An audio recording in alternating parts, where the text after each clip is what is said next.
Mike Flynn will be the new National Security Advisor. He is known for promoting Pizzagate and other fake news. Trump had to fire his son after their fake news nearly got some people killed. Not to slam Elaine Chao, but wouldn't Chris Christie have been the best choice for Transportation Secretary? Just asking. Ben Carson said he wasn't qualified to be in the cabinet, but apparently thought he was qualified to be president.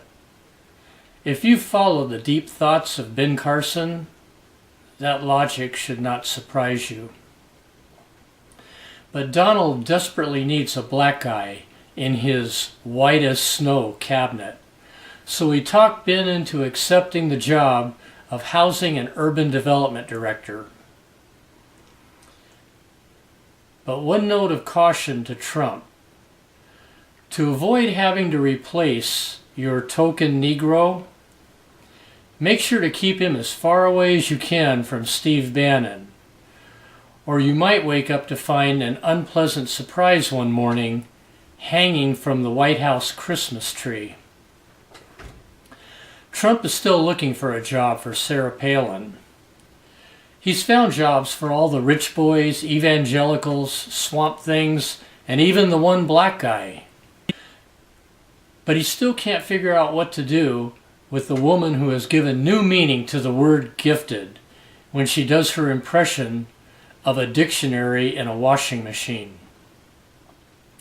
Remember when you were all worried about Trump getting the launch codes? Then you were even more worried at the thought of Sarah Palin pushing the buttons to see what they would do? So who did you get? Meet your new Secretary of Defense, James Mad Dog Mattis, who has been quoted as saying, "It's fun to shoot some people. And be polite, be professional, but have a plan to kill everybody you meet." Yeah, now that's the kind of maturity I think we were all looking for in a defense secretary. I'm sure we'll all sleep a lot better at night knowing that Mad Dog is sleeping in the war room waiting for a siren to go off.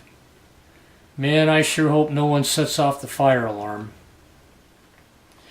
If you thought those nutcases were bad, I've saved the best for last.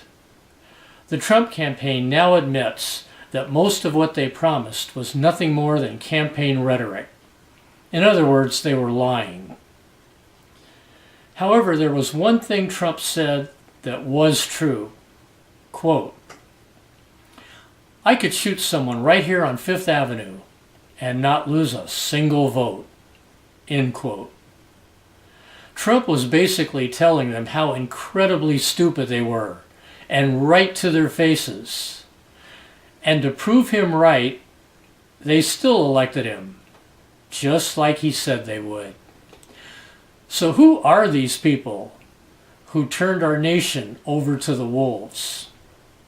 An autopsy of the election points squarely at the rubes who live in sparsely populated areas and small towns. People who have proven themselves so stupid that a fly could buzz in one ear and pass out the other without even slowing down. But keep voting Republican. The rich sure do appreciate your support.